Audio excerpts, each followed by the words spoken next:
Well, hello, thank you for joining me today again on the Church History Trail. You're very welcome to the programme. And we're continuing here near Plum Bridge, and we're at BADONEY Presbyterian Church, and the service tomorrow is at 12 p.m. And the reason, of course, why we're here is because we're preaching in 3 churches in this area. So I'm going to bring you inside shortly.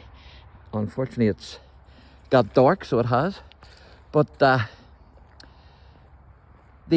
1845 church was actually behind this building here. Now it's been knocked down. It's no longer with us. But it was actually behind this building here. So it was. But this building here that's lit up, it was built in 2002.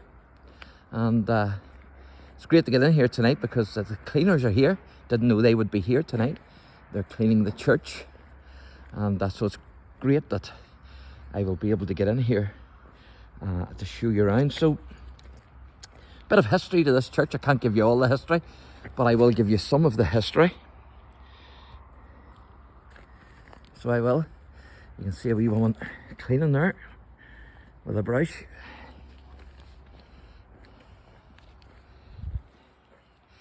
So I'll take you in here and we'll have a wee look. I hear you're a dab ham with a brush. Is there any truth to that? You're on camera, you're too late. So I'm going to take you in here, folks, and we'll have a wee look. So the Reverend William Moorcroft, he was one of the first who was in charge of this assembly. So there was a congregation actually here in 1659, and they were ministered to by the Reverend William Moorcroft. Now, the Reverend John Rowett of Lifford, he was in charge here at Badoney and at the old Kappa church, which is several miles upriver from Mountjoy. And the Reverend Rowett was the only minister for many miles around in the Omagh area. Now, he was one of the 8 Presbyterian ministers present during the siege of Derry who were in the city in 1689. And of course, he died in 1694. It's a beautiful church, isn't it? No doubt about it. And you can see there a wee lady doing a bit of hoovering. So you can. So, fantastic history here. Now, the Reverend Joseph Coulter, he was the minister here in 1768. And he's remembered as the minister who overturned the drinking booths, or the drinking stalls that were set up on the Meeting House Green on Communion Sundays. And he died in March 1789. And so his successor was the Reverend William Dunlop. So it's a lovely wee church, isn't it? It's very cosy. So the Reverend William Dunlop, he was born near Limavady, and he was ordained here on the 15th of March 1790 at Badoney. And he served the Badoney congregation for 9 years. He was born in 1768 and he died in 1821. And he said later that these years that were here, that were the happiest years of his life. Now there's another minister here, I'm going to read this out to you. This is to the glory of God and an affectionate remembrance of Reverend Jackson McFadden. For over 57 years, minister of this church, he entered into his rest 31st of May 1938 in the 63rd year of his ministry. By example and discourse, he ever showed himself a true servant of his master. He was a wise counsellor, a true friend, an affectionate and understanding husband and parent, and ever ministered with loving care and sympathy to his flock. Esteemed by the whole church and by all sections of the community, his influence for good will long endure. And then it says, I have loved the habitation of thy house. And it says, installed Badoney 1881 and Cork 1884. So there you go. Now, as I say, the Reverend William Dunlop, he actually joined the United Irishmen in the 1790s. Of course, he was a fervent Republican. And during the 1798 rebellion, he actually acted as a courier, carrying important United Irish documents. Now, he evaded capture being disguised in half military dress. And in November 1798, he was transferred to Strabane, where he remained for the rest of his life. And then in 1810, he was elected as moderator of the Synod of Ulster. Now, he was a non-evangelical minister in Strabane before his retirement on the 21st of February 1819.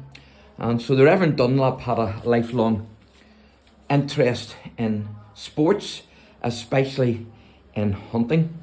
I'm going to show you an old table and a couple of old chairs here, as you can see.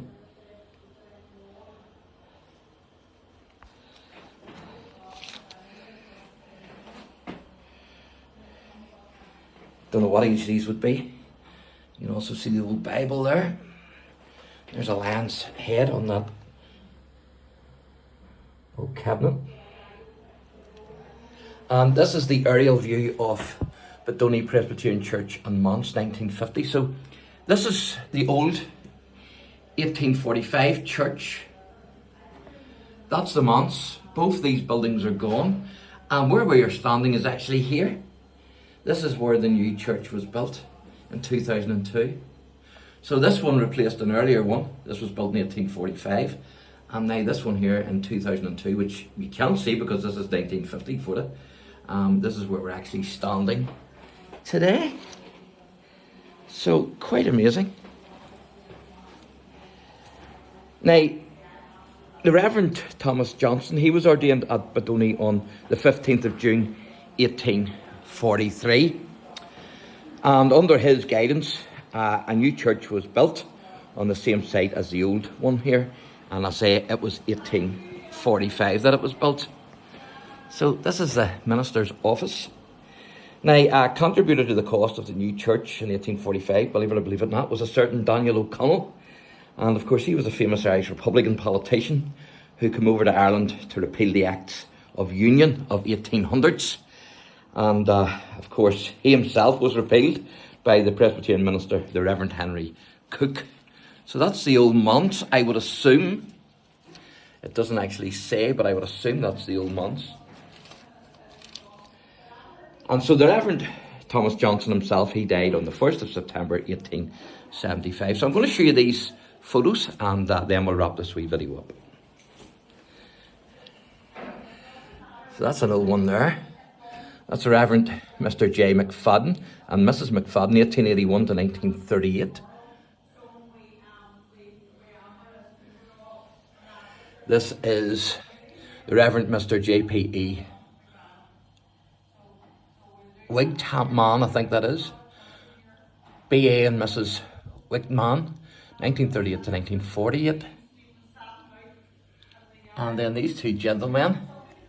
Try and get that with the lights not shining on it, hopefully. The first one on the left is Reverend Thomas Johnston, who built the former church, in 1843 to 1875. So that says 1844, but the information I got was actually built it in 1843. So that's the man that built the other church that was knocked down, which was behind the building that I showed you. The one that's in the photograph. That's the gentleman there, the Reverend Thomas Johnston.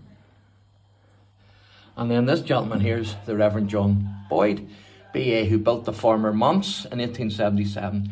And he was born in 1876, he died in 1880. So there you go.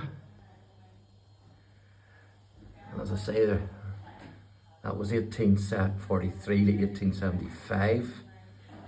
He was minister here, sorry. So obviously, that means he wasn't born, he was ministering here, sorry. He wouldn't have been all that old. 1876 to 1880, he was the minister here. And then this one is Reverend Mr. J.M. Myers, M.A., and Mrs. Myers, 1949 to 1970. And then we're coming up to more modern times. This one's the Reverend Mr. J.R. Watt, B.A., and Mrs. Watt, 1970 to 1980. And then this one here, the Reverend Mr. G. Johnson and Mrs. Johnson, 1986 to 1990. And then this one here is the Reverend Mr. R.A. Kane, BSc, PhD, BD, and Mrs. Kane, 1992. So there you go, folks. Isn't that fantastic? So I thought that was their date of birth, but of course it wouldn't be. Because it wouldn't have been very old.